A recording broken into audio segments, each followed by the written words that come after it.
Rechtsverhandlung, hier im Rechtskontext des Rechts der Welthandelsorganisation, das WTO-Recht, nicht vor einem Gericht. Die Gerichte im eigentlichen Sinne gibt es bei der Welthandelsorganisation nicht, aber es gibt in einer ersten Instanz, in einer Tatsacheninstanz Panels, also Gremien von Experten, die heutzutage nach vielen Reformen des Streitbeilegungsrechts gerichtsähnliche Funktion haben. Und es gibt dann sogar noch eine zweite Instanz als Revisionsinstanz bei der Welthandelsorganisation. Wir sind also hier im Kontext eines Panels, das tatsächlich auch im Regelfall aus 3 Personen besteht, so wie auch heute hier in unserer Generalprobe. Das Recht der Welthandelsorganisation sehr komplex regelt, dass die völkerrechtlichen Aspekte des grenzüberschreitenden Handels mit dem Ziel, möglichst unbeschränkten grenzüberschreitenden Handel von Waren, Dienstleistungen zu ermöglichen. Zusätzlich gibt es ein Regelwerk zum Schutz geistiger Eigentums, handelsbezogener Aspekte des Schutzes geistiger Eigentumsrechte. Wir werden mit Teilaspekten dieser Rechtsmaterie heute konfrontiert sein. Gestritten wird immer nur zwischen Mitgliedern der Welthandelsorganisation, das ist die Europäische Union, und Staaten. Individuen haben keine Möglichkeit, vor der Welthandelsorganisation direkt zu klagen.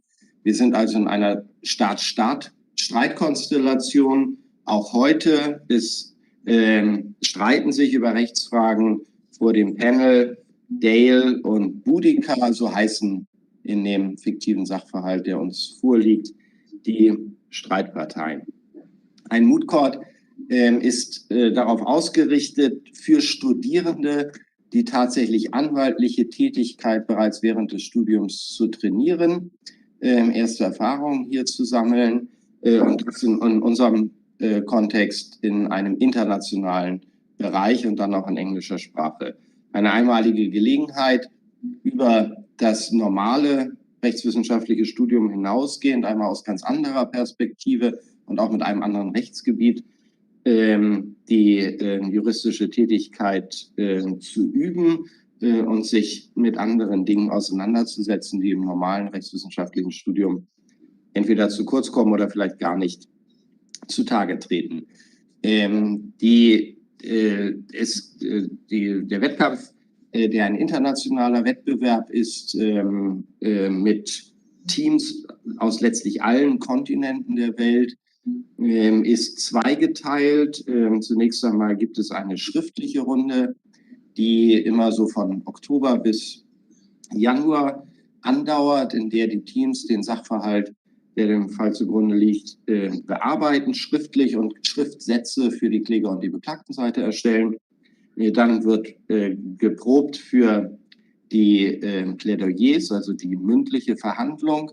Und diese ist dann zweigeteilt wiederum, also die mündliche Verhandlung in eine regionale Qualifikationsrunde, ich sprach vorhin davon, und eine internationale Endausscheidungsrunde, die, wie gesagt, nächste Woche stattfindet, normalerweise in Präsenz in Genf am Sitz der Welthandelsorganisation. Unser Team hat die Schriftsätze erarbeitet, Mitte Januar abgegeben und ist jetzt sozusagen im Schlussspurt zu der mündlichen Runde. Ich will kurz den Fall schildern, damit alle Zuschauer sehen und verstehen, ganz grob jedenfalls, worum es geht. Dale und Boudica sind Mitglieder einer regionalen Wirtschaftsintegrationszone und verschiedener internationaler Organisationen, der Welthandelsorganisation, der Vereinten Nationen, der Weltgesundheitsorganisation und der Welternährungsorganisation. Boudica hat vor einiger Zeit eine Regelung erlassen im innerstaatlichen Recht, gesundheitspolitisch motiviert, die nach Ansicht von Boudica dazu beitragen soll, den übermäßigen Genuss von Zucker, Sodium und gesättigten Fetten zu reduzieren bei Menschen, weil diese mit Gesundheitsgefahren behaftet sind, und zwar konkret auf Proteinriegel bezogen, also Müsli-Proteinregel. Das geschieht so, dass die entsprechende Regelung vorsieht, dass bestimmte Angaben gemacht werden müssen und wie ein Riegel, also die Verpackung eines solchen Riegels gestaltet ist. Was dort draufstehen muss, das ist ähnlich wie so die berühmte Lebensmittelampel, mit der wir in Deutschland zunehmend auch uns auseinandersetzen. Das wiederum wird von Dale gesehen als unzulässiger Eingriff in den freien Handel, weil es zu einer Beeinträchtigung des grenzüberschreitenden Handels mit diesen Riegeln kommt.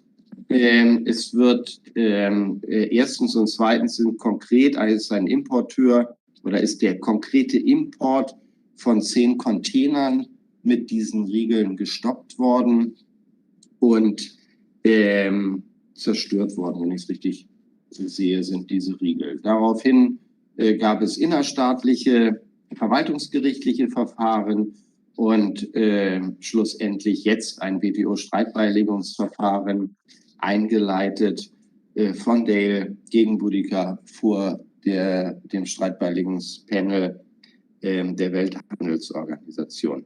Es geht inhaltlich im Wesentlichen um die Frage, ob eine solche Maßnahme, Kennzeichnung, Labeling im Englischen, für ein bestimmtes Produkt aus gesundheitspolitischer Motivation heraus angemessen ist oder auf der anderen Seite den Welthandel unverhältnismäßig beeinträchtigt und zum Zweiten, ob eine Beeinträchtigung des Schutzes von geistigen Eigentumsrechten im Hinblick auf die Gestaltung der Verpackung anzuzeigen ist.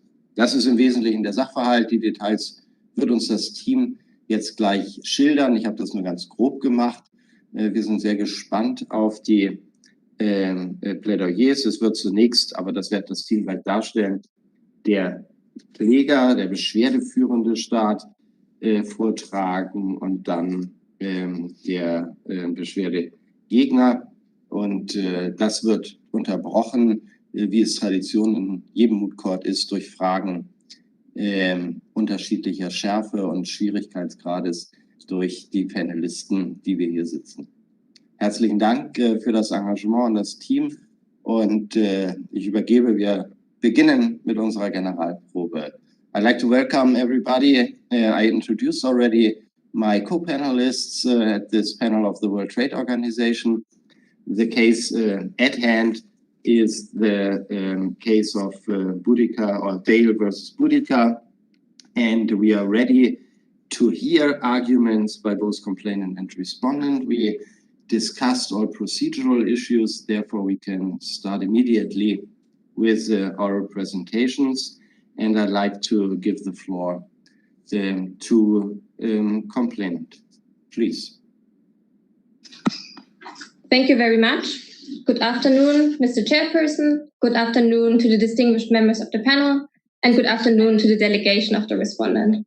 My name is Isabel Bolle, and together with my colleagues, Mr. Luca Breivisch and Mr. Moritz Lüers, we represent the complainant in this dispute, the Republic of Dale. We will argue that Boudica's implementation of the FRP results in a significant disruption of trade between the nations, which is in violation of Boudica's WTO obligations. First, I will spend 80 minutes demonstrating that the FRP is a technical regulation which violates Article 2.1 of the TBT agreement because it treats Dale's products less favorably based on national origin. Afterwards, within 13 minutes, Mr. Breivisch will demonstrate that the FRP also violates Article 2.2 of the TBT agreement because it is more trade restrictive than necessary. And also, he will show that Boudica has not adhered to its trade and transparency obligations under Article 10.1.1 of the TBT agreement. In the end, Mr. Lüers will spend the remaining 30 minutes showing that the marketing opportunities afforded to WTO members under Article 20 TRIPS is unfairly impaired by the FRP's trademark restrictions. And it will also be addressed that the Boudican authorities wrongfully destroyed 10 containers of the healthy burgers at their border, as they did not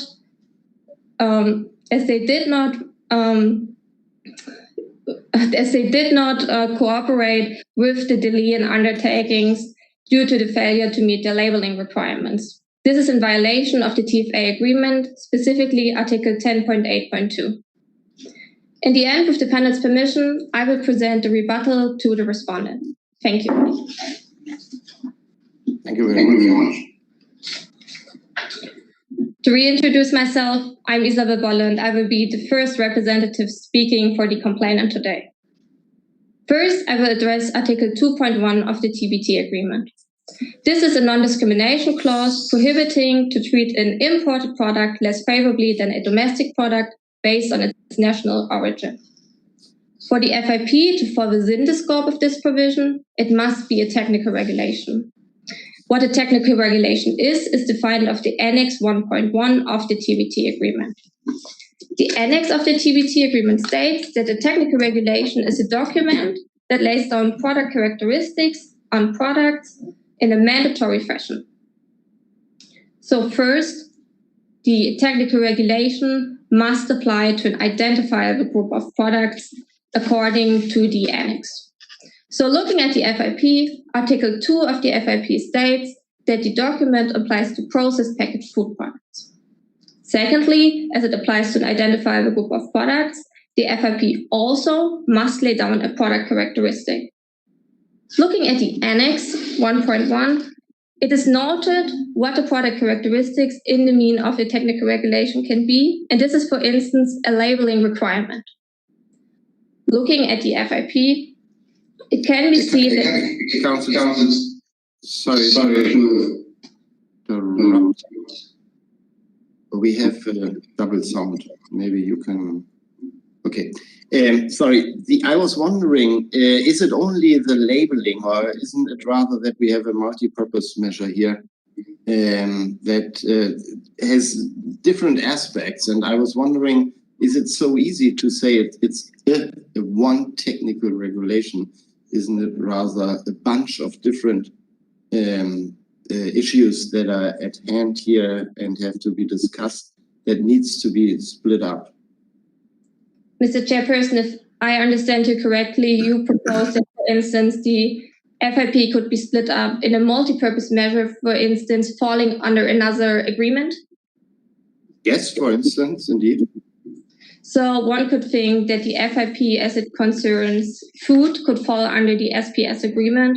But as noted to the annex of the SPS SPS only applies to provisions which aim at human health protection solely. But looking at the FIP, as noted in the preamble, it is ought to inform consumers on the nutrients in a certain food product, and therefore the objective of the measure here is consumer information, which is not covered under the SPS agreement, and therefore we only consider the FIP under the TBT agreement, and it cannot be split up in this case. So for the FIP to be a technical regulation, it must lay down a product characteristic, and as stated, the legal text proposes that, for instance, a product characteristic can be a labeling requirement. Looking at Article 7, 8, and 9 of the FIP, it can be seen it lays down certain thresholds for added sugar, sodium, and saturated fats, which a product encompasses in order to be allocated a specific label. For this, it lays down the threshold requirements which allocate a certain label and therefore a labeling requirement. As the FIP lays down a labeling requirement for it to be eligible to be a technical regulation, it lastly must be mandatory. So the labeling requirement must be laid down in a mandatory fashion. But looking at the legal text of the annex, there is no indication what mandatory means in the terms of this definition. But the appellate body in EC Asbestos has also dealt with a measure where the question was whether it is a standard or a technical regulation. And the appellate body found that mandatory in the terms of this definition means that the regulation is laid down in a legally binding or compulsory fashion. So first, looking at the Article 9 high content label, it can be seen that the high content label must be displayed on a product if a certain threshold is met in order to enter the Boudica market. This rule is also made binding, as the non-compliance with this labeling requirement will be sanctioned according to Article 16 of the FIP. As if a product does not adhere to the requirement, it will be destroyed. So first, the Article 9 high content labeling requirement is laid out in a mandatory fashion. But secondly, we also have to consider Article 7 and 8 of the FIP as a part of the technical regulation. It can be seen that the legal text of Article 7 and 8 state that those labels might be used in order to enter the Boudica market. But even though this permissive term is used, we must find that it is also a mandatory labeling requirement. Sorry, Counsel, sorry to interrupt you. I'm very sorry. I was just wondering, just one step back on Article 7 and 8 of FIP. Could you clarify what specifically the product characteristics are that are addressed by Article 7 and 8? The product characteristics are the thresholds met, laid down in each provision, and this allocates the label of a free, according to Article 7 FIP, label, and according to Article 8 of the FIP, a low content label. So initially it indicates if a product has a low amount of certain nutrients or a free amount of certain nutrients.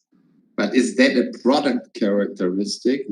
Can you make a differentiation between a product with low or medium or whatsoever?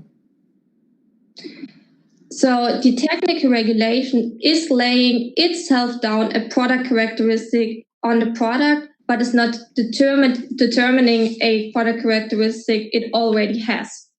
So even though the labels indicates, for instance, that the product may be categorized as healthy or unhealthy, this is not the characteristic that is inherent to the product, but more so given by the technical regulation. And this is specifically what is at issue here, because the labels allocate the characteristic of healthy or unhealthy, even though, as I will further elaborate, this is not right, impeding the trade between each nation and the import opportunities of DALE.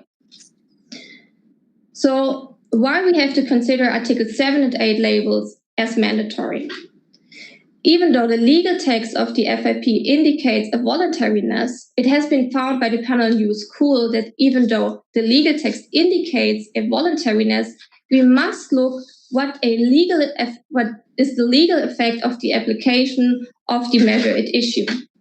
So here, if the measure, the FIP, is applied, we have the effect that on the market, on the nutrition food bar market, consumers perceive that there is healthy products due to the Article 9 high content health warning label and unhealthy products. This leads to the opening of a whole new market, which is now the healthy nutrition food bar market.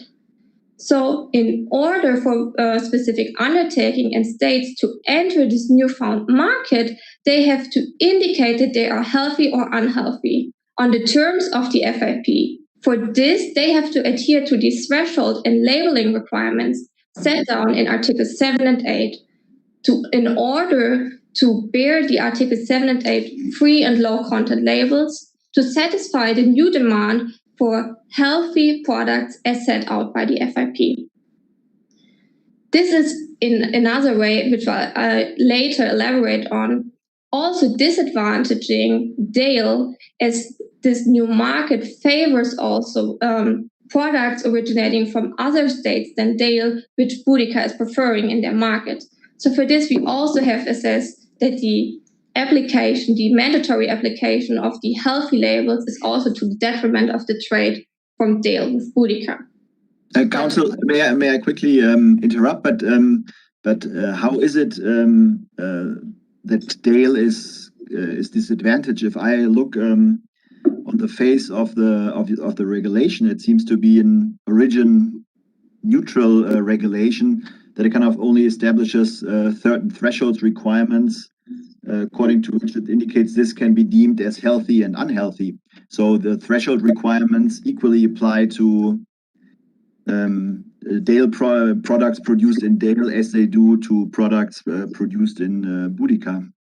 So we have a de facto discrimination at hand, which is that the application of the legal text, which formalistically does not indicate a differentiation based on national origin, but the application and design of the measure reveals that the measure is applied and designed to the detriment to the products originating in Dale. This is the second question I will now address, inherent to Article 2.1 non-discrimination clause, looking if like products from a foreign country and the domestic market are like products and whether those like products are treated indifferent by the measure at issue. So we first have to look at the products from Dale and Boudica, which are nutrition food bars. So the question is whether those products are like. Likeness in the sense of the TBT agreement means that there is a competitive relationship among both products.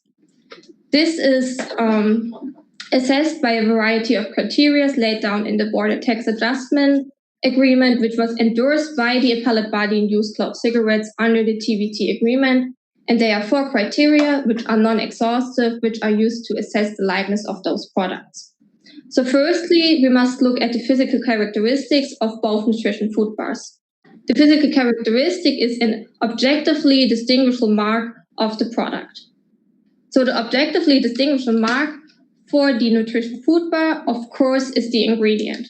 So looking at the ingredient of the Healthy Spare Bar and the Celtic Flavor Bar, it can be seen that they solely share the same basic ingredients, which are oats, muesli, rice, and whey protein. So for this, the physical characteristics clearly indicates the likeness.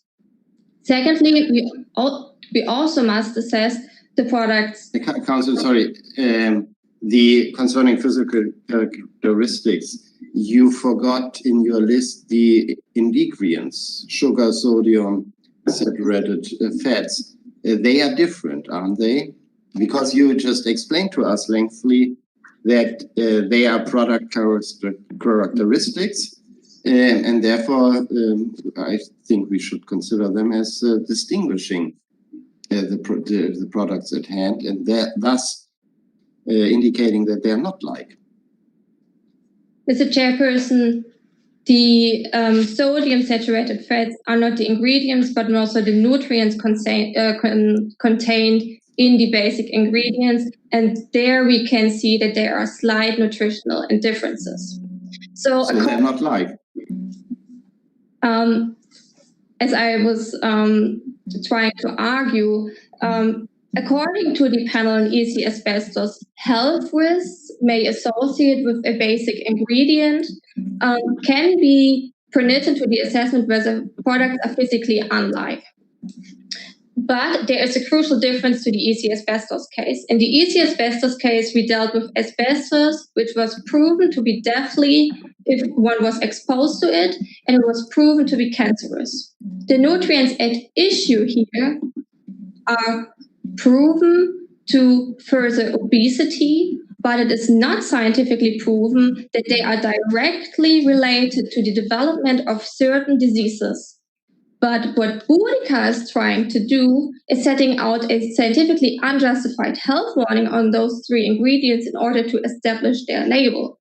So if we would now take into account the self-set out and self-proclaimed health warning on those 3 nutrients at issue, we would self-justify the measure at issue here if we would take into account the healthiness claim Boudica has set out, even though there is no scientific basis agreed on an international basis.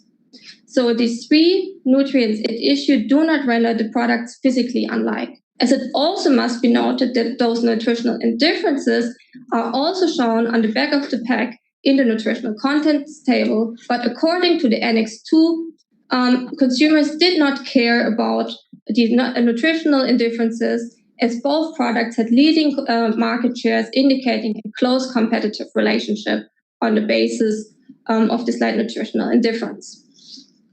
Secondly, we also can see likeness if products have the same end uses that cater to the consumers. So the nutrition food bar consumers of both products use both nutrition food bars as a snack, and therefore it can be seen that they are competitive as a snack in the marketplace. Thirdly, it can also be seen that the consumer tastes and habits indicate that both products are seen as compatible, as competitive substitutes for one another. This could be seen as, according to the Annex 2, that when the label was applied onto the Delian product after the FIP, consumers from the Healthy Spare Bar now opted for the Celtic Flavor Bar in order to obtain their need for snacks, showing that they were willing to substitute both bars for one another. And lastly, it can also be seen that the products are like on the basis of their international tariff classification, as they are classified under the same subheading. Counsel, may I just interrupt? I think you correctly pointed out the importance of consumer preferences in determining the likeness of two products. Could you maybe generally outline how is the likeness of products under WTO law measured, or the consumer preferences? Like what type of tests has the the appellate body developed in that regard? So the consumer tastes and habits are assessed on the demand side base. So it's look what each consumer demand is and if both products cater to this demand. And here it can be seen it caters to the demand as a snack, specifically for a certain product group, which is a nutrition food bar, showing that the consumer tastes and habits, the consumers of both bars have the same preference, as it was seen as they were both substituted for one another.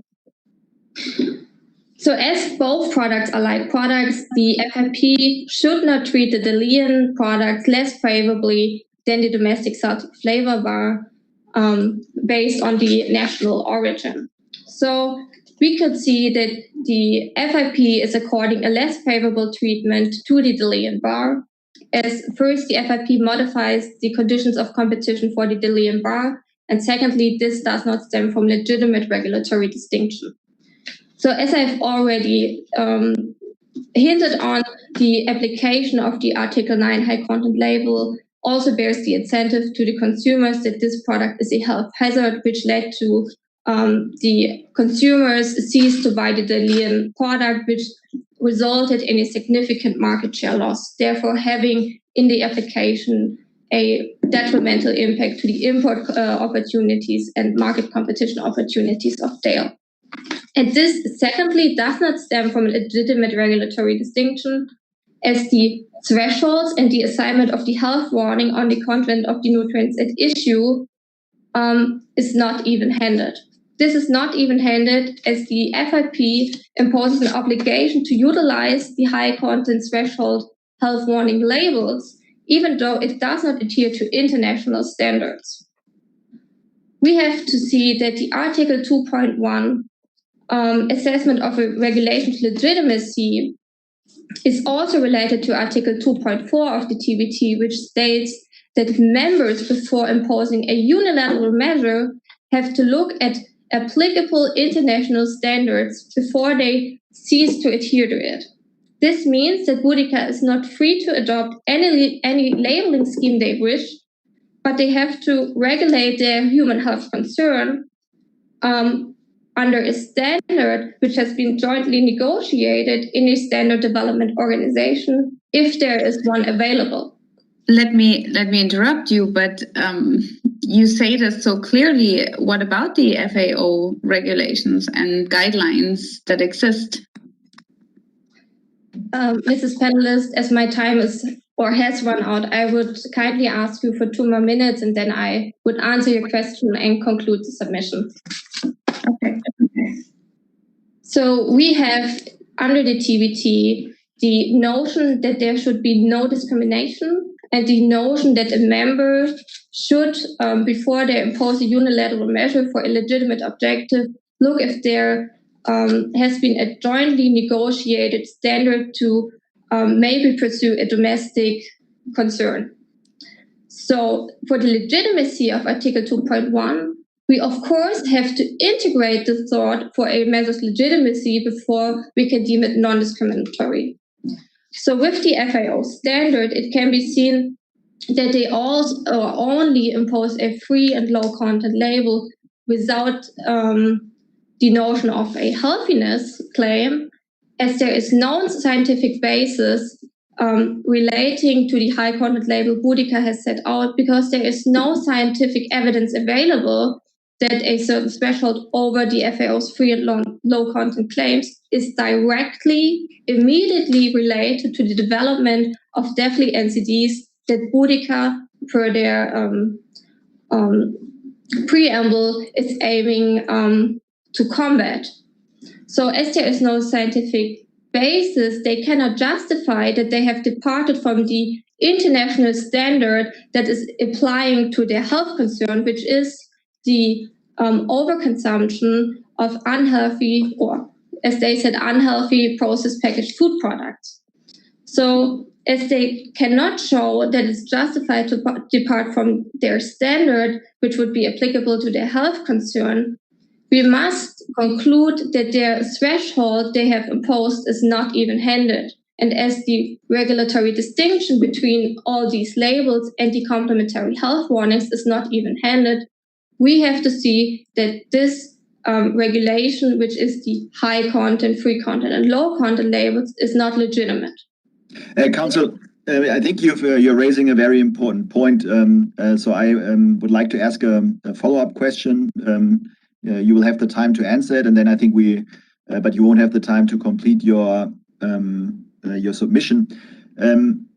So don't you exaggerate a bit kind of the importance of international standards? I mean, of course they play a role in WTO law, but they are also standards, right? So Boudica is first not obliged to kind of only adopt regulations that observe this standard, and second is, I mean, there may not be a direct scientific link, but I mean, of course, added sugar and saturated fats kind of I mean, I mean, I think there is probably scientific evidence to suggest that this increases the likelihood of obesity, and is that not enough to say? And at one point you have to make a threshold or a distinction, and this is exactly what Boudica did in this case. Mr. Panelist, it is undisputed in the members of the WTO that national health concerns should be regulated, but also the reason for the WTO is wide free trade between all its members without any discrimination or hindrance which cannot be justified. So we have to see that national health concerns, or health concerns in general, can be based on a majority of scientific evidence in order to pursue that there's an urgency to combat it. But as the TBT preamble also states, we want to impose and adhere to international standards which have been jointly negotiated by the members in other organizations which are more scientifically specified in this matter, in order to lower the trade barriers based on health concerns. Because if all WTO members use the same proven and scientifically based health standards, we are furthering the harmonization of national health regulations, which is furthering that there will no unjustified food trade regulations on a national basis if there is no need to regulate such a measure if there is no scientific basis to it. So we do not over-evaluate international organizations in their standards, but we put forward that it is agreed on in the TBT that we should adhere to international standards available in order to lower technical barriers to trade if there is no justification to depart from that. And as I've shown, as the scientific evidence is lacking, there's no justification for Boudica to depart from the FAO standards, seeing that they have discriminated against Dale as they have just chosen to depart from the standard in order to stipulate a threshold that Boudica imposed on Dale so that they could bear a health warning on their product, which would then rule out the biggest competitor from Dale on their domestic nutrition food bar market. As my time now really has run out, I will hand over to my co-counsel, and I thank you very much. Thank you very much, Madam. Sir, please. Thank you, Ms. Waller. To reintroduce myself, my name is Luca Breivisch, and I will now start by addressing the claim made under Article 2.2 of the TBT agreement. As Ms. Waller already has shown, the FIP is a technical regulation and therefore falls under the scope of Article 2.2 of the TBT agreement. The FIP itself creates an unnecessary obstacle to international trade within the meaning of Article 2.2 of the TBT for the following reasons. First of all, we do not want to dispute a member's right to regulate public health risks or contest the need to address the worldwide obesity epidemic. But they still need to be in accordance with the obligations under the WTO agreements. But of course, reducing obesity in Boudica is a legitimate objective, but they still not preclude that the FIP itself can still be a measure which is more trade restrictive than necessary within the meaning of Article 2.2 of the TBT agreement.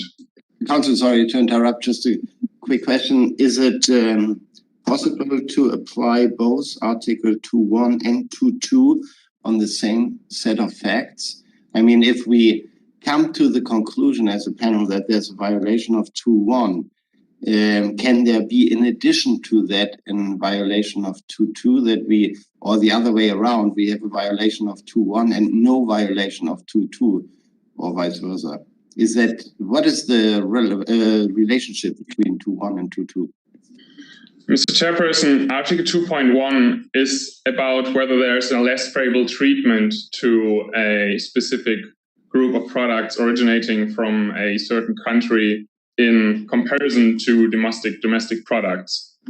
And Article 2.1, you can kind of justify a detrimental impact stemming from a regulation with a legitimate regulatory distinction.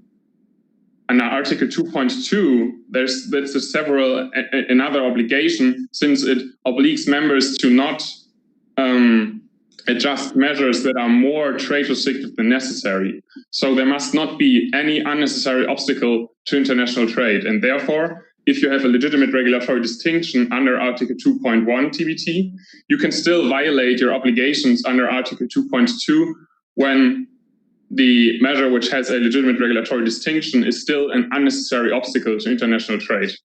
And therefore, yes, you can violate Article 2.2 and at the same time not violating Article 2.1 of the TBT agreement. So now coming back to not the other way around, following your argumentation. If there's a violation of 2.1, there can be no justification, so to speak, under 2.2. Is that correct? Of course, as Article 2.1 is about the legitimate regulatory distinction, if you don't have a legitimate regulatory distinction, you can still be in line with the obligations under Article 2.2 if the obstacle is not unnecessary. So if you have if the obstacle is necessary, it can still be that the regulatory distinction in a measure is not legitimate and therefore violating Article 2.1. So coming back to the assessment of the necessity test under Article 2.2 of the TBT agreement, the AB in US Tuna stated that an assessment whether a measure is more trade restrictive than necessary should contain an analysis of the following. First, the trade restrictiveness of the measure. Second, the degree of contribution it makes to fulfill the proposed objective. And third, the nature and risks at issue and the gravity of consequences that would arise from non-fulfillment. Further, the panel elaborated that there may be a comparison of the challenged measure and possible alternative measures, and whether these alternative measures would be less trade restrictive than the proposed measure by, in this case, Boudica. According to the AB in Australia Tobacco, all of these factors I just stated have to be weighed and balanced in order to get a conclusion whether a measure is necessary or unnecessary under Article 2.2 of the TBT agreement. Therefore, coming to the first point, the trade restrictiveness of the measure. The FIP significantly restricts trade in packaged processed food products with a high content label vis-a-vis those products that bear a low or free content label. And this is why, according to paragraph 29 of the WHO Global Strategy on Physical Activity and Diet paper, strategies to reduce NCDs should be part of a broader effort and needs to address all aspects of nutrition. What we have in our case is that Boudica implemented a measure and thereby stigmatizing products by only a limited analysis of the nutritional contents. In our case, Boudica only analyzed the nutritional contents of saturated fats, sugar, and sodium, and thereby came to a conclusion that a certain product may be healthy or unhealthy. But Boudica left out other ingredients like fiber and vitamins, and foods, according to the paper by the WHO, have intrinsic characteristics which cannot be classified as unhealthy or healthy through a limited analysis of the nutritional content. And therefore, in our case, the nutritional label, in our case, Article 9 FIP, really sets an incentive for consumers to only buy those products which bear a low or free content label. And therefore, they stigmatize products in order to get their biggest competitors. So the Leon's beer bars and Corporate's bar in the Boudica market is the biggest competitor of the Celtic flavor bar in Boudica. And through this high content label, through the imposition of the high content label, Boudica just wanted to exclude Leon products to so that the Leon products could have not been sold to their commercial optimum within the Boudica market, especially by looking in Annex 1 of the case. Especially when we look in Annex 1 and 2 of the case, which is apparently page 14 to 16, we can see that the low and free content labels bear these little hearts and have colorful labels and are saturated fat-free and low content-free. And if we look at the high content label on page 15, we have this black label which bears the health warning sign and which even says health warning and a high sugar content. So therefore, the FIP stigmatizes products and states that products are unhealthy through a limited analysis of ingredients. Counsel, may I briefly interrupt? Two questions. First of all, would it be prohibited under WTO law? So many WTO members have very stringent labeling requirements with regard to tobacco, for example, right? Where kind of even you have like horrible pictures there, which clearly causes strong disincentives to buy cigarettes. So would that be such a member regulation? Would that be proscribed under WTO law based on your argument? Yeah, that's my question. Well, we just had the case of Australia tobacco before the AB, and they stated that a plain packaging requirement was justified for tobacco products. But in our case, we only have food products. But as the FIP itself clearly restricts the trade through these labels, of course, this still can be justified if the degree of contribution the measure is trying to fulfill is of a high level of trade restrictiveness. Sorry, Counsel, to interrupt, but are you actually arguing that sugar, sodium, and saturated fats are healthy, or I don't get your argument? No, we're not arguing that sugar or saturated fats are healthy. But the thing here is that the WHO stated that you cannot only stigmatize products according to a limited analysis of the nutritional contents. So coming back. So, but your argument is let the people eat these protein bars with those ingredients or nutritions, and everything is fine. No. The argument here is that coming to the degree of contribution the measure makes in order to justify the straight restrictiveness, we do have Article 2.5 of the TBT agreement, which creates a rebuttable presumption of a measure if it is in accordance with an international standard. So in our case, this rebuttable presumption indicates that Article 2.2 must be read along with Article 2.4, which itself suggests that a measure departing from relevant international standards will be unlawful under Article 2.2 of the TBT agreement unless it cannot be justified as necessary. So in our case, Boudica needs to justify that their departure from the international standard is necessary in order to justify its trade restrictiveness under Article 2.2 of the TBT agreement.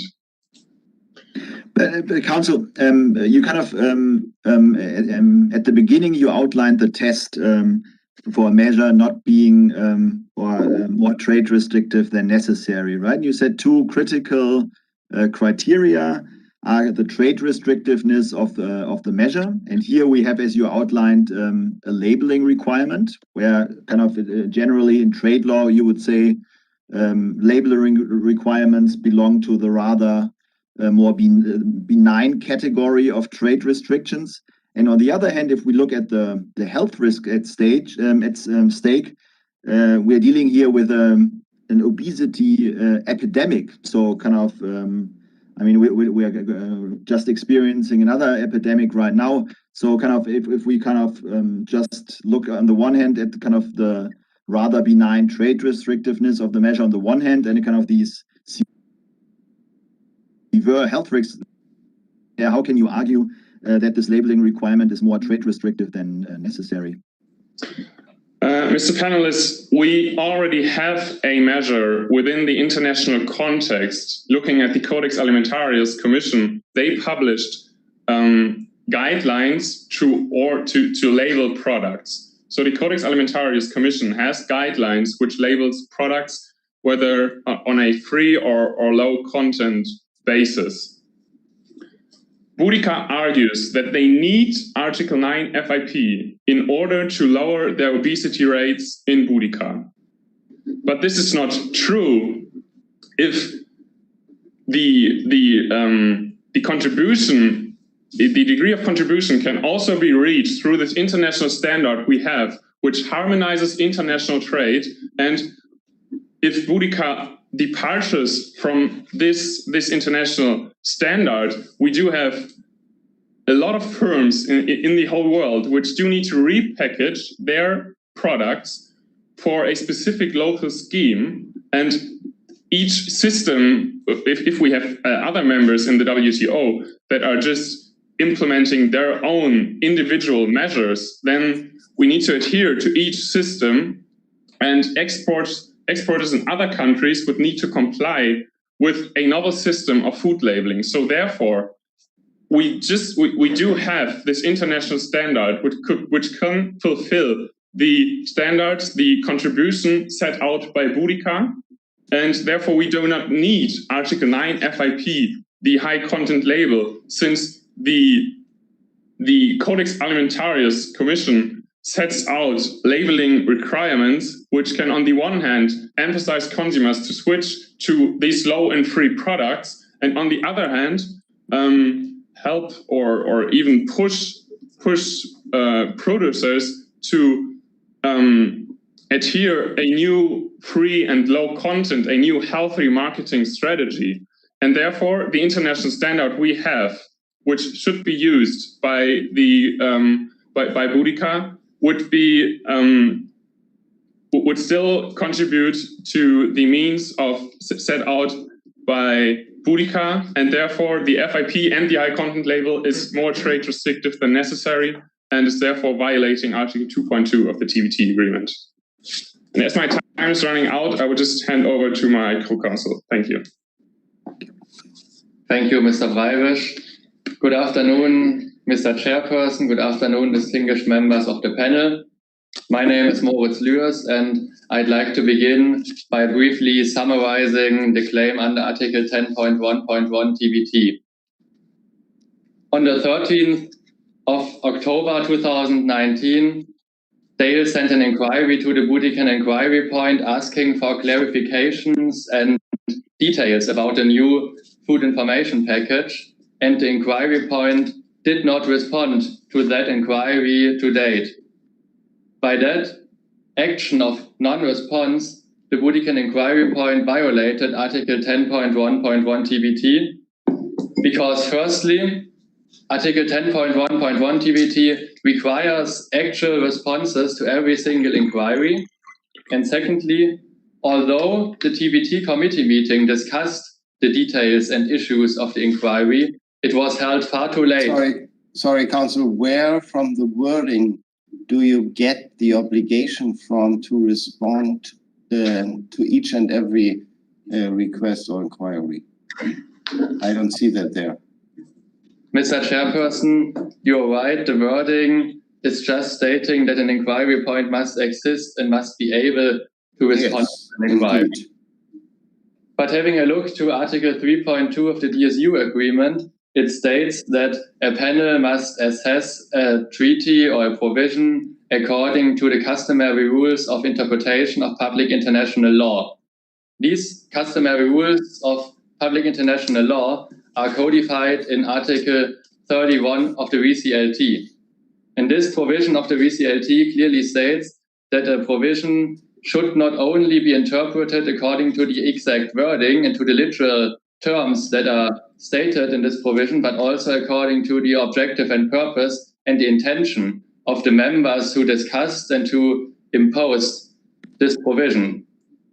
Regarding Article 10.1.1 TBT, the provision should guarantee transparency according technical regulations which were imposed by members of the WTO. But this transparency could only be ensured if the inquiry point is required to answer to every inquiry. If it's just an existing inquiry point without answering to inquiries, the objective of the whole TBT, but in particular of Article 10.1.1 TBT, would be useless, and this provision would be deprived of its effet utile.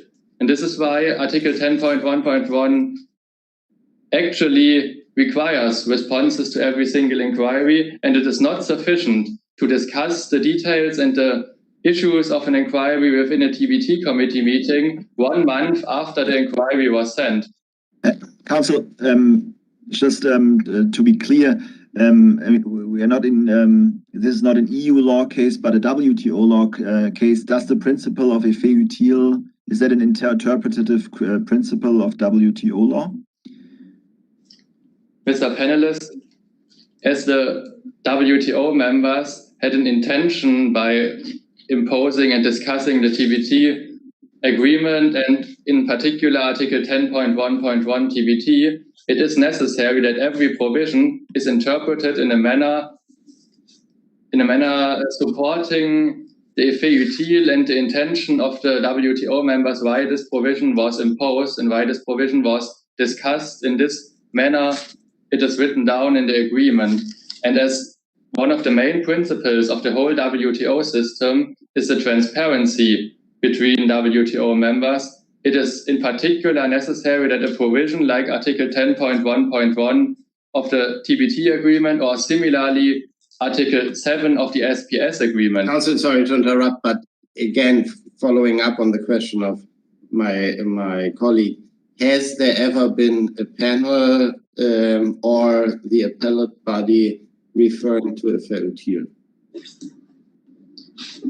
Mr. Chairperson, as I already mentioned, the similar provision in the SPS agreement, the appellate body in the case of Korea radionuclides, according to this provision in the SPS agreement, which is similar to the TBT, stated that an interpretation that would lead to the conclusion that it's not required to actually respond to inquiries by other members would be not appropriate in this manner, in this context, because it would run against the objective of this provision and therefore also deprive this provision of its effet utile. And this is why Article 10.1.1 TBT is violated by the Budican inquiry point by not responding to the inquiry of Dale. Now I'd like to go on with Article 20 TRIPS and the context of the intellectual property. All WTO principles that were already mentioned today show that the WTO is based on individual freedom and responsibility to ensure global welfare and economic growth. And the TRIPS agreement, in particular, was imposed to ensure an effective and adequate protection of intellectual property, and especially to protect intellectual property rights of private undertakings. By imposing Article 15 of the FIP agreement in particular, Boudica violated Article 20 TRIPS by firstly constituting a special requirement which encumbers the use of trademarks in the course of trade, and secondly, constituting this special requirement which unjustifiably encumbers the use of trademarks in the course of trade. So to start with the general term of a special requirement, the panel in the case of Australia plain packaging, which was already mentioned before, defined the term special requirement as a condition that must be complied with, has a close connection with or specifically addresses the use of trademarks in the course of trade, and is limited in application. So first, Article 15 FIP is a mandatory measure as it uses the word shall, and therefore it must be complied with this provision. Secondly, Article 15 FIP has a close connection to trademarks. Therefore, we have to have a look into Article 15 of the TRIPS agreement, which clearly defines the term trademark as any sign or any combination of signs which is capable to distinguish between products of one undertaking and products of another undertaking. In this case, for example, as we can see in Annex 2 of the case, the Spervas Corporation uses three terms to combine their trademark: the term healthy, the term spare, and the term bar. After imposing the FIP, and in particular Article 15 FIP, this combination cannot be used anymore because the term healthy is prohibited to be used on the package. This is why Article 15 FIP specifically addresses the use of trademarks in the course of trade. And Article 15 FIP is only applicable to processed packaged food products, and therefore it is limited in application, and in conclusion, it constitutes a special requirement which encumbers the use of trademarks in the course of trade. But Council, aren't you overly expanding kind of the scope of the field of trademark? I mean, healthy is just such a generic term. Can this really be protected by a trademark? Mr. Panelist, of course, healthy is a term that is used very often and used in in many contexts. But as we have a look to Article or to Annex 2 of the case, it shows that the term healthy is not just the term healthy in a written form like it's used in many contexts, but it's used in a special design. And this special design of the term healthy makes this term and this combination of healthy, spare, and bar a trademark in this context, as it distinguishes this healthy spare bar, for example, from the wild tropic all natural bar or the Celtic flavor bar. And this is why in this case it constitutes a trademark. And to come to my second point, Article 15 FIP is also unjustifiably encumbering the use of trademarks in the course of trade. To find out why it's unjustifiable by its very nature, we can have a look to Article 20 of the TRIPS agreement. It uses the wording, like many other TRIPS provisions use the same wording, of a singular trademark. So it's just stating there the use of a trademark. By using only the singular term of trademark, it shows that a trademark in general must be regulated on individual assessments and on individual decisions by governments. So every trademark that is being regulated must be, before it's regulated, assessed on an individual basis. But it's not appropriate to decide on a general overhaul against all use of trademarks which could be associated with healthiness. So in this case, Article 15 FIP is not individually prohibiting a certain trademark, but rather prohibiting a whole amount of possible trademarks, like every color, every shape, or every sign that could be associated with healthiness. This measure, which prohibits a whole amount of trademarks and is not suitable for an individual situation, cannot be justifiable under Article 15, under Article 20 TRIPS, and is therefore running against the objective of the TRIPS agreement to protect individual property rights of private undertakings against regulations of governments. Counsel, may I just briefly interrupt and ask you about a hypothetical case? Let's assume that the cigarette producer Marlboro, that they had used the term healthy in association with their brand name in exactly the same way as the Dale nutrition bar producers have, right? It's been something they've done for a whole time, so that as you argue, Marlboro would argue, healthy Marlboro, that's part of our brand name. So would a WTO member then also be proscribed from prohibiting using the term healthy in association with Marlboro because it would infringe Marlboro's trademark? Mr. Panelist, may I ask for another 2 minutes to answer your question and to conclude my submission?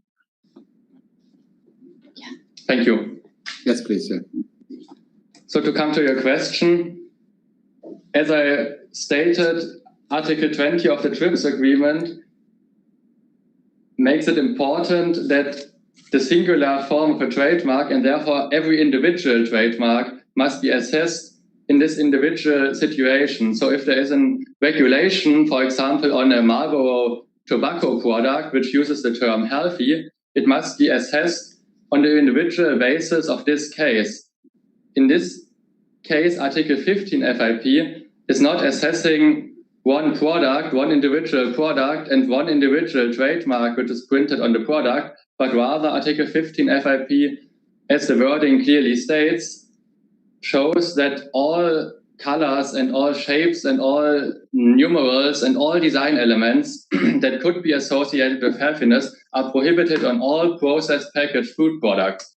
So it's not making an assessment on the individual case-by-case situation, which is necessary to be justified under Article 20 of the TRIPS agreement. But such a measure, like Article 15 FIP, cannot be justified as it is not individually assessing every situation.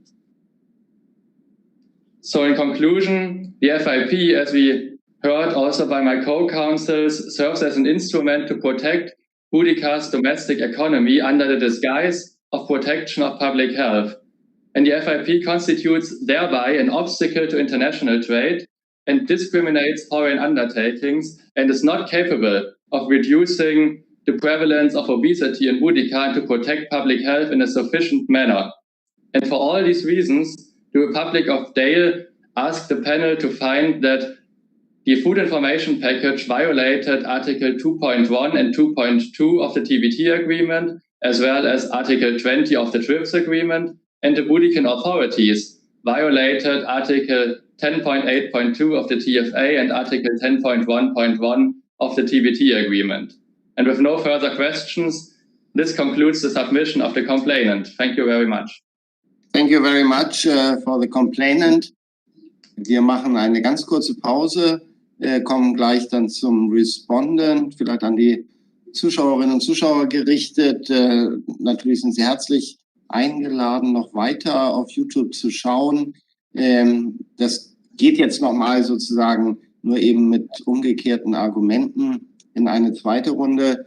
Wenn Sie angesichts des Wetters und anderer Umstände die Sendung jetzt verlassen, hätten wir allerdings auch Verständnis dafür. Aber wie gesagt, Sie sind herzlich eingeladen, noch weiter hier dann die Argumentation und das Plädoyer des Beschwerdegegners zu verfolgen.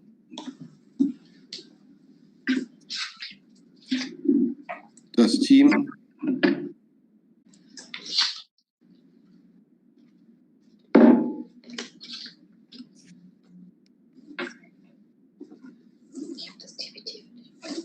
Okay, we are online again, and I'd like to invite respondent to present arguments on this case to the panel. Please, respondent, you have the floor. Thank you, Mr. Chairperson. To reintroduce myself, my name is Luca Breivisch, and I will be the first representative speaking for the respondent today. In bringing this case forward, the complainant shows that in their perception, trade and commercial values should be of a higher value than protecting public health.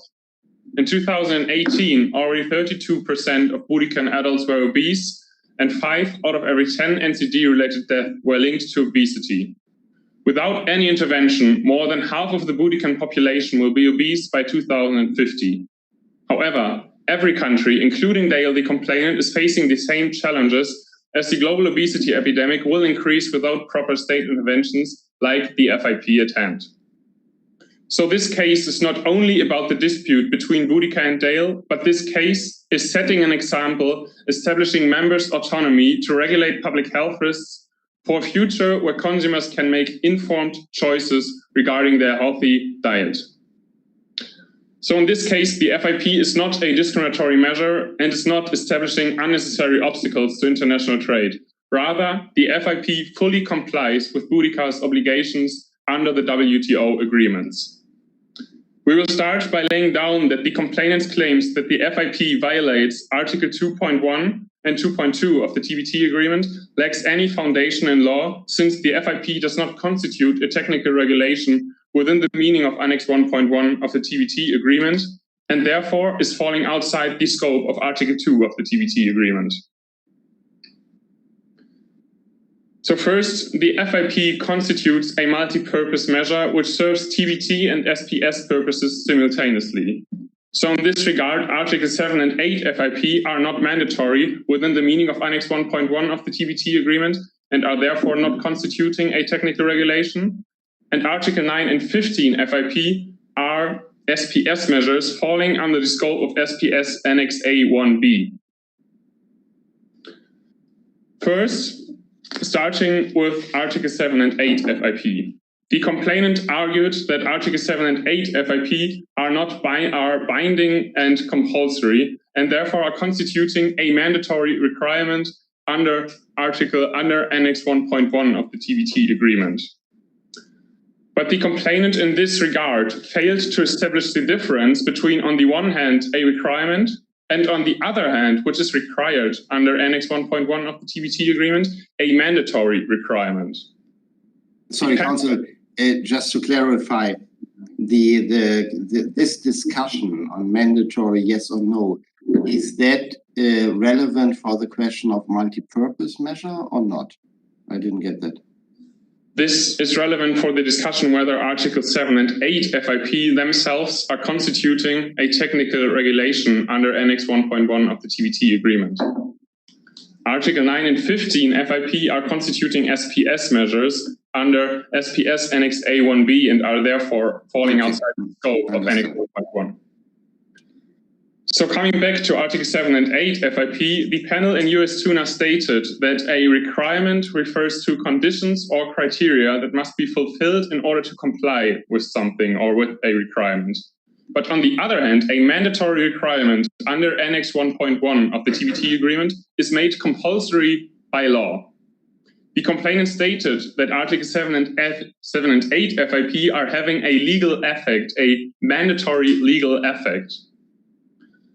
But only because a product is prohibited from using a label if it does not fulfill given standards, that this would make compliance compulsory or mandatory within the meaning of Annex 1.1 of the TBT agreement. This would leave no space for standards under Annex 1.2 of the TBT agreement, which are also which are voluntary and not mandatory. So under Annex 1.2 of the TBT agreement, we also have labeling requirements.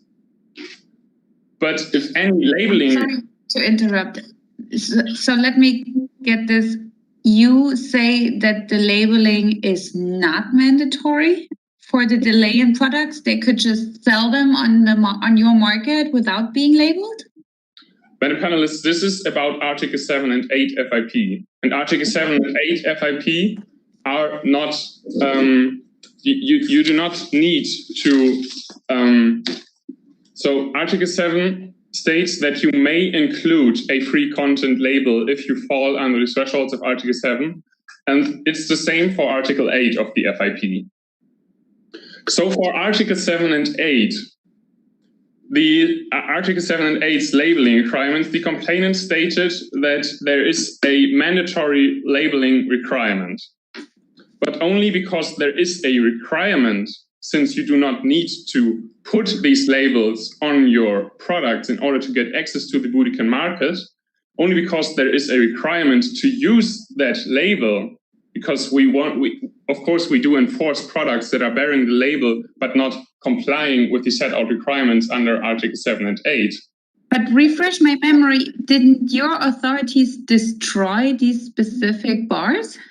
Yes, that because did not have the label required from Article 7 and 8? No, because the Dalian product did not adhere to the set out requirement in Article 9 FIP. And Article 9 FIP is a mandatory requirement. Maybe I will rephrase Article 9 and 15. So Article 9 and 15 FIP are constituting mandatory requirements. But Article 9 and 15 FIP are not falling under the Annex 1.1 of the TBT agreement. Because Article 9 and 15 FIP are constituting mandatory measures under Annex A1B of the SPS agreement and therefore are constituting SPS measures. Under Annex A1B of the SPS, so SPS measures, falls any measures applied to protect human life within the territory from risks arising from additives in foods. In our case, the additive are sugar, saturated fats, and sodium. The panel in EC Biotech stated that additives within the meaning of Annex A1B in the SPS agreement are a substance added to another so as to give it a specific quality. And in our case, high contents of added sugar, saturated fats are added to a product to give it a specific quality. And as Article 9 and 15 FIP are constituting SPS measures, Article 1.5 of the TBT agreement states that the provisions of the TBT agreement do not apply to SPS measures as defined in Annex A of the agreement of the SPS. So as Article 9 and 15 FIP are constituting SPS measures, they cannot be assessed under the TBT agreement and are therefore falling outside the scope of Article 2.1 and Article 2.2 of the TBT agreement. So now, coming back to Article 7 and 8 FIP, Article 7 and 8 FIP are not mandatory within the meaning of Annex 1.1 of the TBT agreement, are therefore not a technical regulation, and are falling outside the scope of Article 2 of the TBT agreement. The complainant stated in this regard that Article 7 and 8 FIP are establishing de facto mandatory requirements. But this is not true, because we just implemented with Article 7 and 8 labeling requirements, which of course must be fulfilled in order to be allowed to use that label. But in fact, any labeling scheme foresees requirements in order to use a certain label, because if we would let companies use labels independent of the fulfillment of specific requirements, then the label requirement itself would become meaningless. And by following the de facto mandatory approach the complainant gave, that the decisions of private actors made it impossible to market the products on the Boudican market without Article 7 and 8 FIP, and therefore Article 7 and 8 FIP should be seen mandatory as well. This would leave no space for voluntary labeling standards under Annex 1.2 of the TBT agreement. So therefore, if every labeling requirement would be mandatory only because it set out requirements to be met, then this would leave no space for Annex 2.1 at 2.1.2 of the TBT agreement, and in our case, the fact alone that you need to comply with a... Counsel, sorry to interrupt. Just assuming that you are right and it's not mandatory, would that change much in terms of the legal assessment we have to do?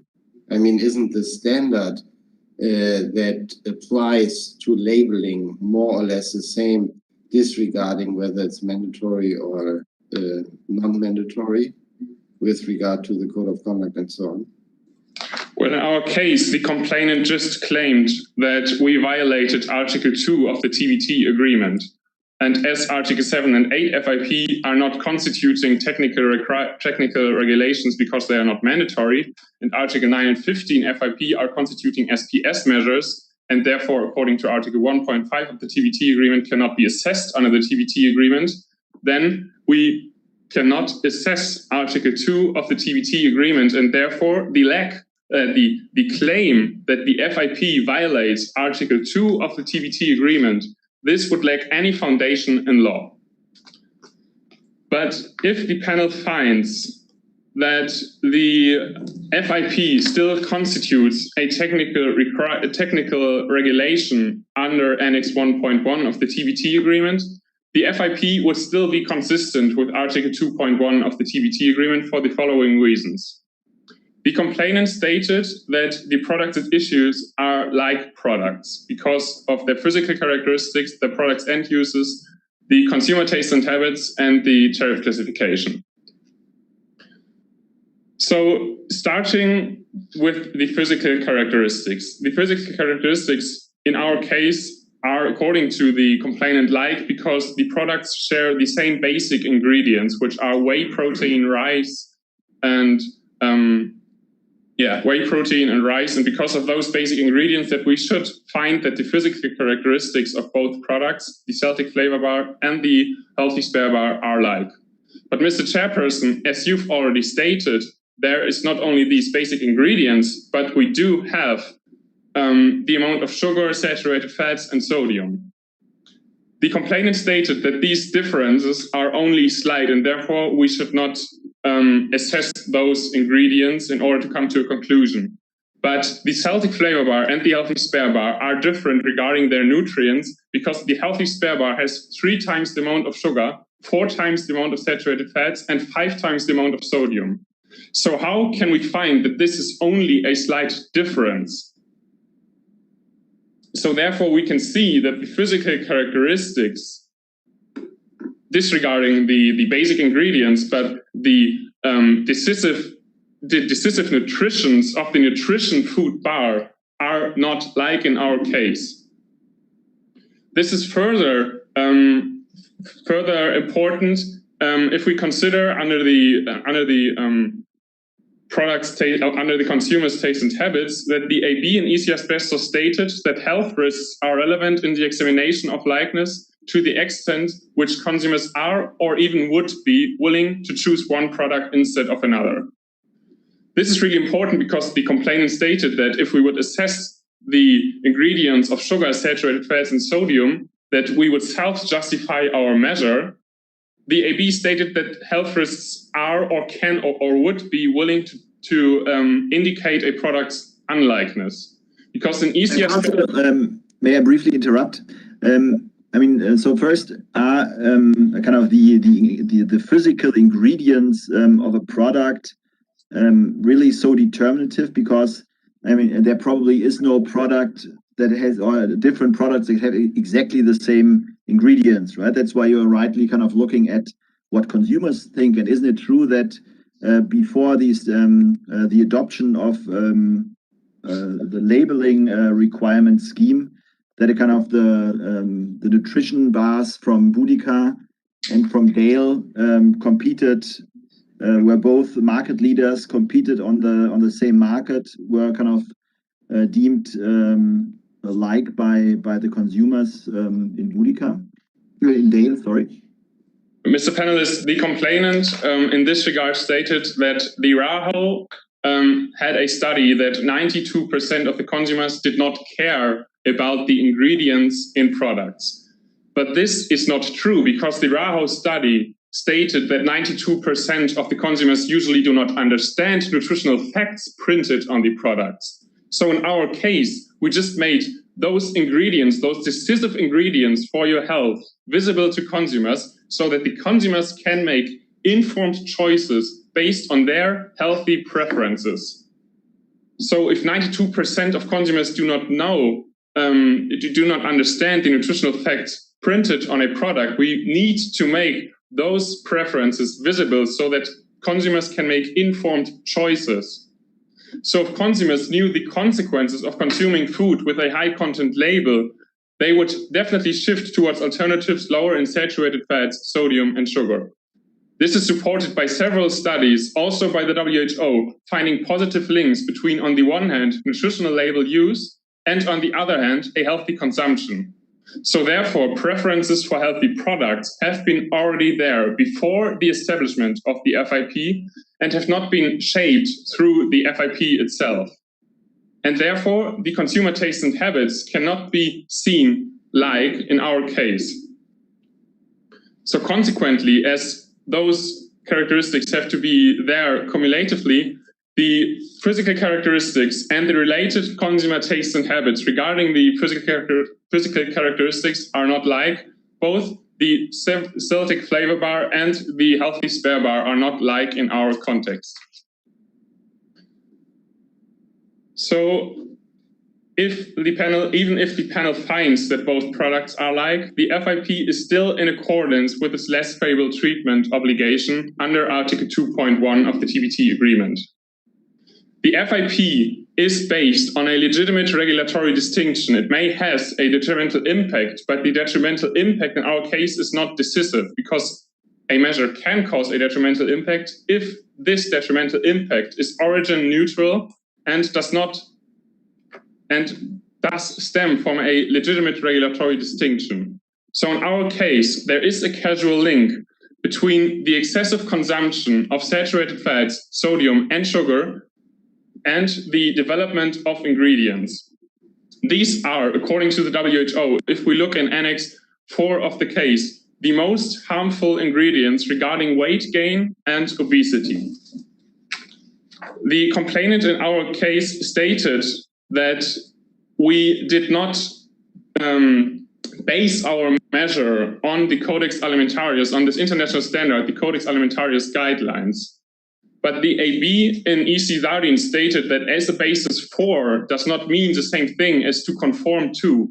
So in our case, Article 7 and 8 FIP are even conforming with the Codex Alimentarius, and Article 9 FIP is just a stricter regulation, which according to the Codex Alimentarius, so to this international standard, we can set stricter standards if we need a higher level of consumer and health protection in Boudica. As I see that my time is nearly running out. Just a quick question, who has the burden of proof with regard to the necessity of a higher threshold? Well, in this case, the complainant needs to prove that the international standard is fulfilling the objective to the same extent as our proposed measure. So in this case, it is the complainant who has the burden of proof that the Codex Alimentarius is having the same degree of contribution to our measure in Boudica. So as the high content labels are based on a legitimate regulatory distinction, the FIP is not in violation of Article 2.1 of the TBT agreement and therefore is fully in line with the obligations under Article 2.1 TBT. Thank you. Good afternoon. To reintroduce myself, I'm Isabel Bolle, and I will now address that the FIP is not an unnecessary obstacle to international trade, as it is not more trade restrictive than necessary to fulfill its legitimate objective. So the complainant has not contested that the FIP pursues a legitimate objective, and we agree the FIP pursues human health protection, specifically the combating of obesity and related NCDs in its population. Secondly, the question is whether for this fulfillment of the objective, the FIP is more trade restrictive than necessary, which includes a weighing of balancing of certain components, which is the degree of contribution the measure makes to its objective, the risk of non-fulfillment, and lastly, whether they are equally effective but less trade restrictive alternatives available. So firstly, we do agree that the FIP has a trade restrictive effect on international trade, which is that it poses the burden, so to say, for undertakings producing products which fall under Article 9 to conform with the label. Whether it falls under the SPS or the TBT, it must be agreed that there is the burden to conform with the thresholds in the bearing of the label. But this restriction in the import of such product is necessary for the Boudica population, making the regulation legitimate for Article 2.2. Looking according to the sixth recital of the preamble to the preamble of the TBT agreement, there is stated that no country should be prevented from taking measures necessary to protect its citizens at the level it considers appropriate. This is confirmed by the appellate body in EC Asbestos, which has stated that members have the right to determine the level of protection for the health of their citizens they consider appropriate. So as the I'm sorry, Council, let me interrupt you quickly. So I can think of a bunch of measures that come to mind that would be also very effective in lowering obesity. And as we're looking here only at one measure for one product, how many products do you want to make restrictions on? How much trade do you want to prevent if you could just, by your own educational system, change education, change how exercise is seen to reduce obesity? Why do you have to go in a way that harms products from foreign countries? So Boudica is only restricting the trade in one product group, which is processed packaged food products. The reason for that is that processed packaged food products high in the nutrients at issue we have discussed, which are sodium, saturated fats, and added sugar, are, according to the case fact 114, that Boudica's Ministry of Public Health has stated that in the last decades, the consumption habits solely have shifted towards fast food and processed packaged food products high in the nutrients we have discussed here. And for this, because this is the main reason for Boudica's obesity and NCD crisis, we have imposed one measure which is regulating this distinct product group, but there are no other separate measures which are impeding any kind of trade. Yet. As this is the only or the most prominent reason for the obesity crisis, Boudica is imposing this one unilateral measure, which is justified in its reason and in the contribution it makes, because it must be seen, as the complainant has brought forward, they say we just should have adhered to the international standard by the FAO. But we put forward we can depart from that, as the FAO standard is not fulfilling the level of protection we are seeking for our population, as it only contains the free and low content labels, which are not sufficient enough to combat the problem, which is, according to the case fact 114, solely processed packaged food products high in the contents of the nutrients at issue.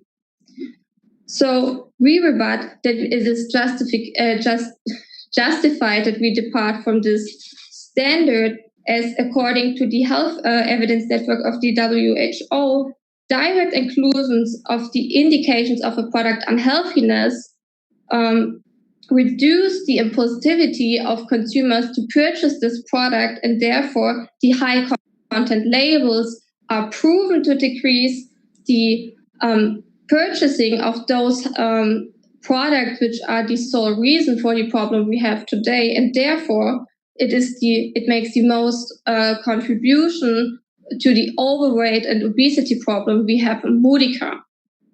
So for this, it can be seen as the standard only encompass the free and low content labels. Consumers will not sufficiently change their dietary behavior, as they just have the indication of a free and low content product, which they are not purchasing anyways.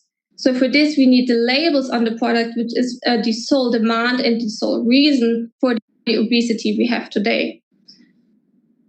So it can be seen that, as you've stated, we should consider other alternatives which we have. So the question is there an alternative which is as effective as the labeling scheme we have applied? And is it less trade restrictive? So as the complainant has stated in their written submission, they see that the promotion of physical activity and taxation would be a less trade restrictive and equally effective measure, which would render the FIP unjustified under 2.2 of the TBT agreement. But we have assessed and disregarded those two measures as there are doubts, according to the case, regarding their effectiveness in the long run for the Boudiccan society. But as we have seen by WHO, in contrary, the labeling scheme, which indicates the direct unhealthiness of a product, is proven to change the dietary behavior, leading to the reduction of obesity, whereas the measures proposed by Dale are not proven to be as effective. For this, we have departed from that. Also, according to the case fact, Dale wants us to pursue an alternative measure. A firm they have hired for their domestic regulations has also conceded that between taxation and the link of the change in consumer behavior is not found. So they want us to pursue a taxation measure, which their national firms have conceded that they are not as effective. Also, it must be seen that an education measure Madam Panelist has proposed has not a prompt effect as the labeling scheme we have implemented, because education specifically from children takes time over a larger time span, and until education is implemented and there could be changes made, a lot of time is passing, whereas the FIP's labeling scheme is directly influencing the consumer behavior in the supermarket, where we can see that the change from the FIP is taking effect promptly right now, whereas education would not, and the education of children is also impeded by the households and parents they live in, as parents and not children are making the purchasing decisions in the supermarket. Council, I have an addition, another proposal for an alternative measure that is less trade restrictive. So the labeling requirement scheme that you have adopted, kind of basically, so we know that more added sugar and saturated fats is more unhealthy, right? And there's probably a continuum, right, from no sugar and fats to a lot of sugar and fats. And at a certain, you have used a certain threshold and says products that are below this threshold are healthy and products that are above this threshold are unhealthy. So basically distinguishing all products into good and bad products. Could you say that WTO members are required to use more fine-grained labeling schemes, where, for example, say very high levels of added sugar, high levels of high sugar, low levels of added sugar, no levels of added sugar? So rather than kind of having these two categories of healthy and unhealthy, good and bad products, to use a more fine-grained labeling scheme? So we have integrated a fine-grade scheme as we are distinguishing between all nutrients at issue, which are the main cause for obesity and overweight, and each nutrient has their own indication of the amount that is contained relating to the healthiness. So we have a healthy amount of sugar, but maybe there is an okay amount of sodium and an okay amount of saturated fats, indicating to the consumer, if they are assessing when they are purchasing their wholesome diet, that I have consumed a lot of sugar today, I will maybe depart from that product, indicating or redirecting their dietary behavior. So that it is a fine-grained scheme, and I want to reiterate that Boudica has not self-stipulated a high-content label, and also according to Article 2.5, we have based the Article 9 high-content threshold stipulations on internationally agreed guidelines by the WHO and RAHO, which have set out these thresholds we have used, and therefore we have justified the stipulation of a stricter label on also available international organizations. And also I want to remind the panel that we have used for the high content label the WHO and RAHO recommendations, and the FIO, which has set out the free and low content claims, we have also based in the FIP, is a sub-organization of the WHO and the UN, and therefore the standards from the international organizations we have used, they are coherent and they are not contradicting themselves, as also the relationship between all those international organizations is coherent and not contradicting themselves, which is, according to the rebuttable presumption of Article 2.5, indicating the justification of our measure we have imposed, as there is the adherence to international standards, but also stricter than one standard the complainant is solely relying on. So for this, we can see that the FIP is justified under Article 2.2, not posing as an unnecessary obstacle to international trade. And just to conclude and summarize, Article 10.1.1 of the TVT is also not violated, as the legal text does not impose an obligation to respond, as they only ask for the ability to respond. This is imposing or the complainant is proposing to the panel to overstep their legal competence to interpret an obligation which is not into the legal text, and we want the panel to we ask the panel to depart from that proposal. For this, I conclude Article 10.1.1 is not violated in the transparency obligation, as there is no obligation as proposed. And also we have answered within the TVT committee meeting, which is aligned with the customary rules of practice within under the TVT committee, as seen in the TVT committee guideline on page 5. As my time has now run out, I will hand over to my co-counsel, who will spend the remaining time showing that Article 20 TRIPS and the TFA agreement are not violated. Thank you.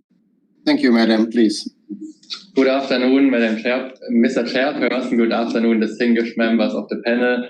My name is Moritz Lührs, and I'll be addressing Article 20 of the TRIPS agreement first, and also Article 10.8.2 of the TFA agreement second. As we heard before, the complainant is about to undermine the protection of human health and life by interpreting the TRIPS agreement in a manner just focusing on intellectual property rights without considering any other public interests like the protection of public health. Boudica is strongly convinced that especially the protection of public health must be considered when interpreting every provision of WTO agreements. And this is why Article 15 FIP in particular is consistent with Article 20 of the TRIPS agreement. This is based on the following reasons. Firstly, Article 15 of the FIP is not encompassed by Article 20 of the TRIPS agreement. And secondly, even if the panel finds that Article 15 FIP is encompassed by Article 20 TRIPS, it is not unjustifiably encumbering the use of trademarks in the course of trade. So to start with an assessment whether Article 15 FIP is encompassed by Article 20 of the TRIPS agreement, I'd like to refer to Article 31 of the VCLT, which states that an interpretation of provisions of treaties must be followed to the wording of the provision, the objective and purpose, and the context of this provision. I'd like to start with the wording of Article 20 of the TRIPS agreement. It clearly states that the use of trademark shall not be encumbered by a special requirement.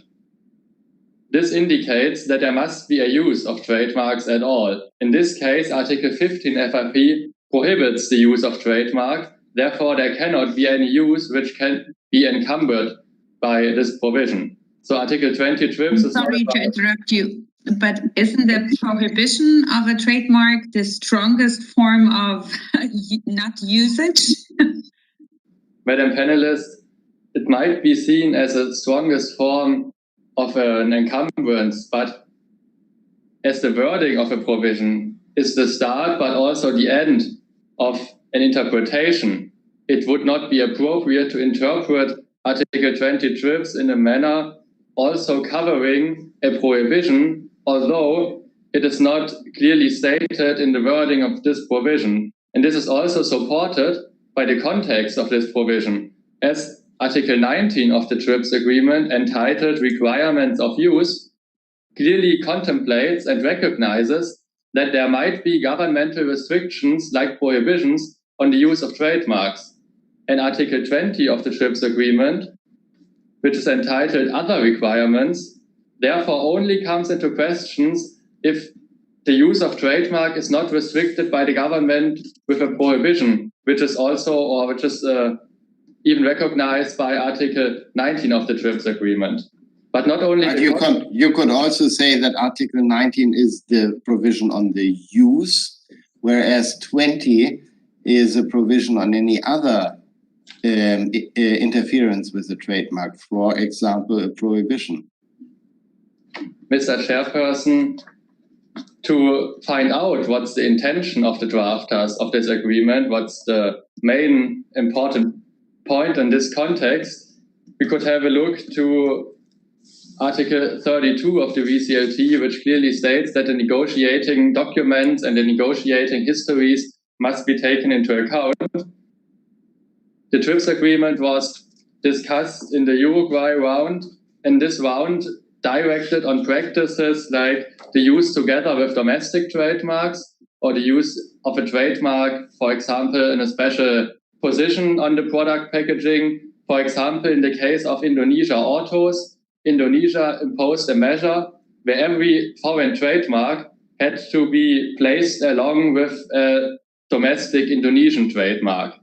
These practices of using trademarks together with other trademarks, but when there is a use of trademark and that use is encumbered by any measures, these practices were directed by the imposition of the TRIPS agreement, as the documents of the Uruguay round show it. It is also supported by the examples which are listed in Article 20 of the TRIPS agreement, because these examples are not seen as the same kind as a prohibition of trademarks as Article 15 FIP, and according to the justem generis principle, examples that are explicitly listed in the provision but not seen as the same kind as the situation at hand should not be, or the situation at hand then should not be covered under this provision. But also, even if the panel comes to the conclusion that Article 15 of the FIP is encompassed by Article 20 TRIPS, it is not unjustifiably encumbering the use of trademarks as the complainant before stated. This is based on the following reasons. The complainant stated that Article 15 FIP is not really assessing every individual trademark in every individual situation, but that's not necessary to be analyzed in this context of unjustifiability. The first time the term unjustifiable of Article 20 of the TRIPS agreement was assessed was the case of Australia plain packaging in the last decade. And in this case, the panel and the appellate body convincingly stated that it must be a 3-tier test to assess whether a measure unjustifiably encumbers the use of trademarks.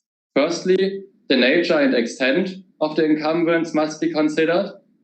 Secondly, the reason why the encumbrance was imposed and why it's a legitimate reason. And thirdly, why the measure sufficiently contributes to its objective to protect public health.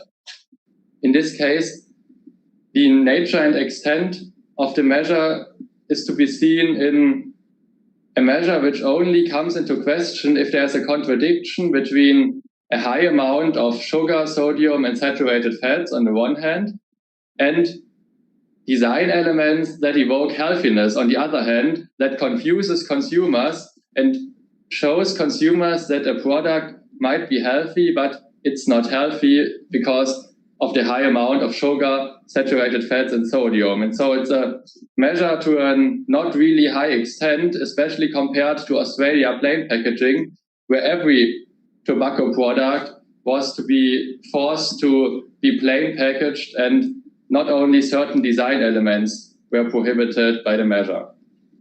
Secondly, regarding the reason why it was imposed, as my co-counsels already stated, Boudica imposed Article 15 FIP and the whole FIP to protect public health of the Boudican people and to fight obesity in Boudica.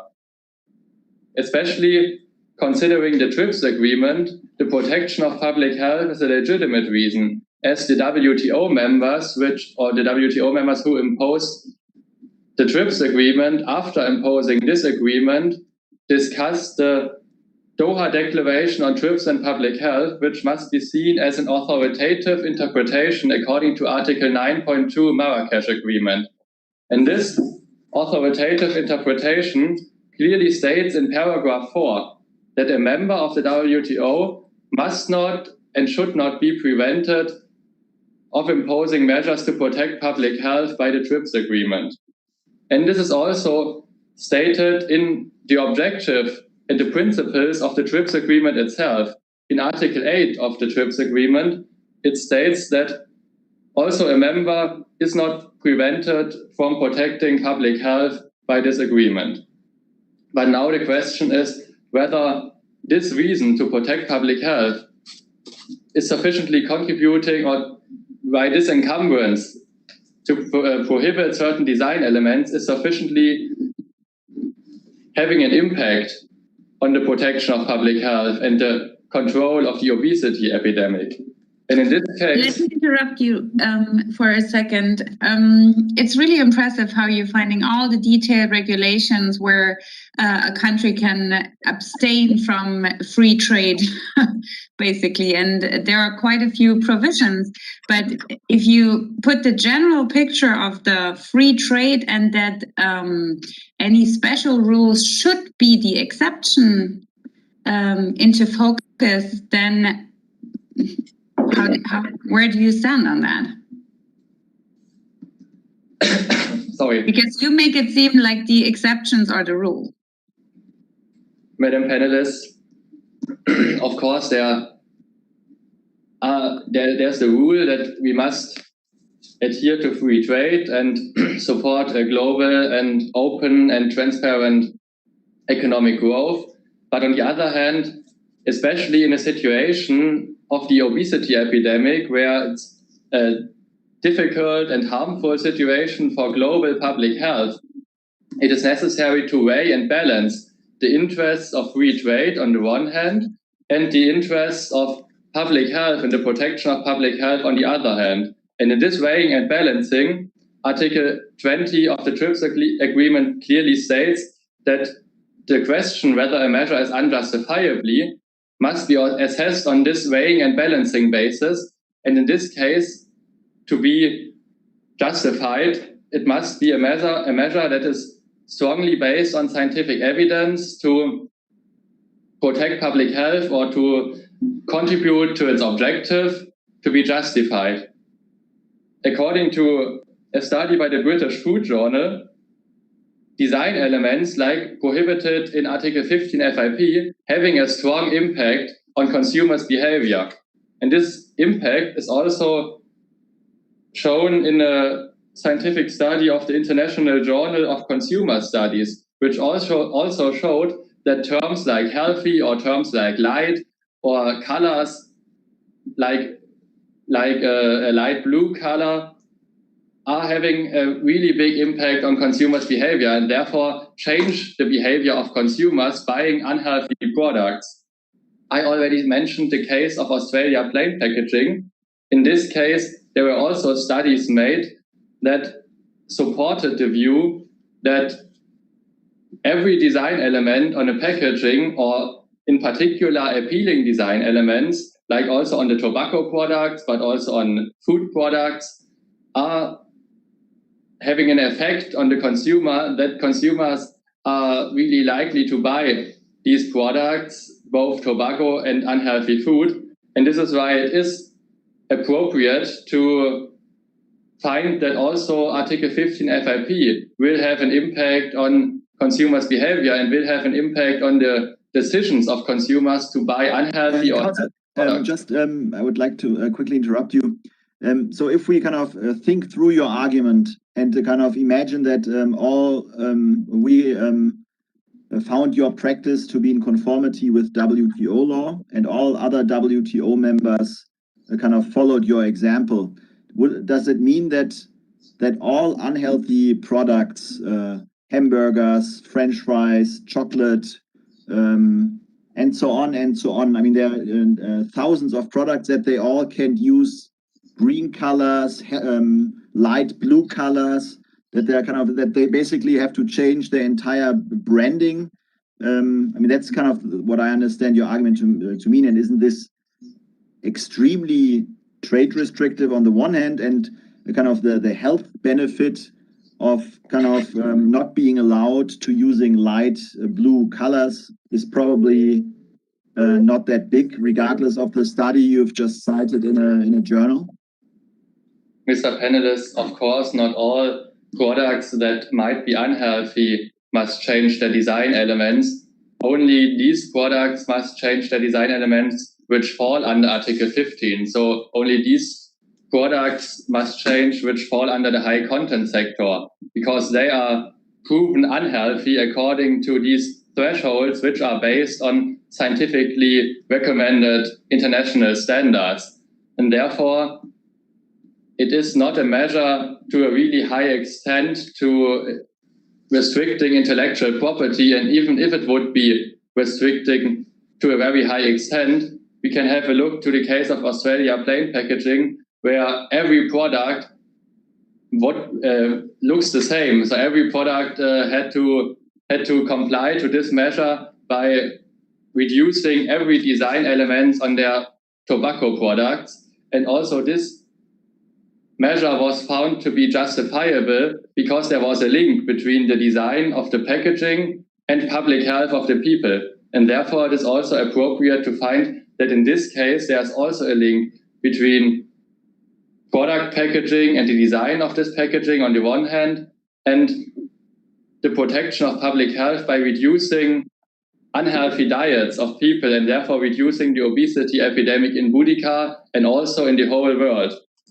So to conclude this submission of the respondent, this case is a precedent case within the WTO, because this worldwide epidemic of obesity can only be fought if other countries follow Boudica's step, and if the panel of the WTO finds that a measure like this, protecting public health of the Boudican people, is not violating its WTO obligations. And with no further questions, this concludes the submission of the respondent. Thank you very much.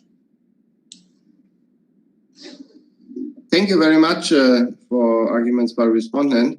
Do we have a rebuttal and rebuttal, or what is the plan? We could present that if the panel wants us to.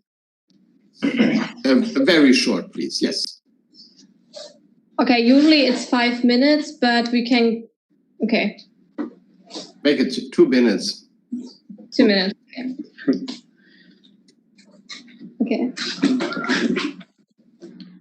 Okay. The complainant rebuts the argument of the respondent that the presumption under Article 2.5 of the TBT agreement is met, therefore making the legitimate regulatory distinction under Article 2.1 and the necessary obstacle to international trade.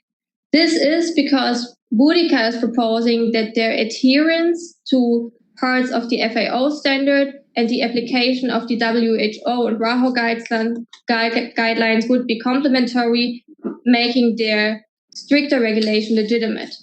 What they have not assessed is that the FAO standard and the WHO RAHO guidelines are not comparable to each other. The FAO standard applies to a wide range of products, assessing them as a sole product, whereas the WHO and the WHO have given out guidelines for a wholesome diet of a person per day. So the guidelines only adhere to a wholesome consumption, but do not apply to a sole product, and therefore they do not assess a product's safety, but more so a good diet which is recommended. So what is good for a whole diet for a day cannot be converted to a sole product, which is a part of a wholesome diet. For this, they cannot justify their trade restriction under Article 2.1 and 2.2 on the basis of a stricter regulation by implementing WHO and WHO guidelines. Thank you. Thank you very much. Please. Thank you very much, delegation of the complainant. A few brief comments on response from our side.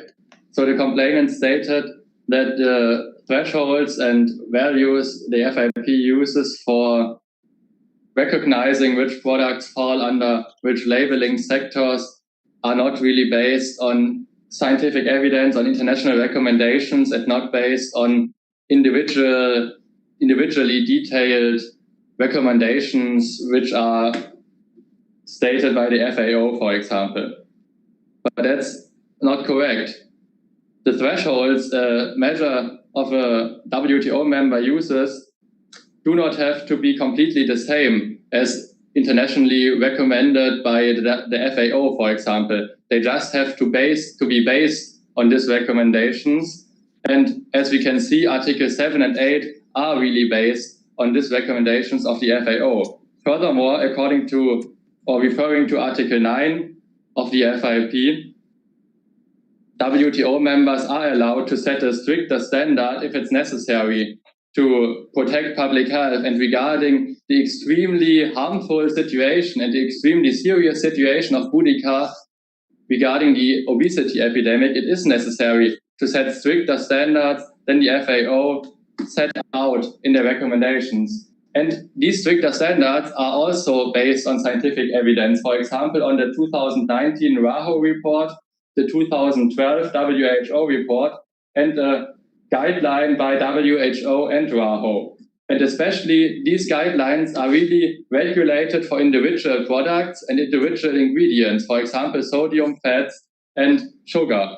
And this is why the complainant only brought this case forward to protect their domestic economy and undermining the protection of public health, which must be done by every member of the WTO to protect their people, to protect public health, and to ensure economic growth in the future. And this is why the FIP must be found compliant with every WTO obligations. Thank you.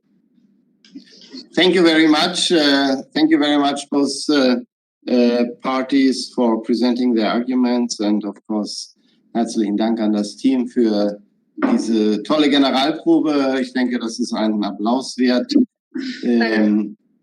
Auch sicherlich im Namen aller Zuschauer. Wir hatten eine Reihe von Zuschauern auf YouTube, was sehr, sehr schön ist. War alles toll. Wir machen jetzt hier keine Manöverkritik, sondern wünschen dem Team, das eine beeindruckende Leistung schon in der Qualifikationsrunde gezeigt hat, aber jetzt hier nochmal in der Generalprobe alles erdenkliche Gute für nächste Woche.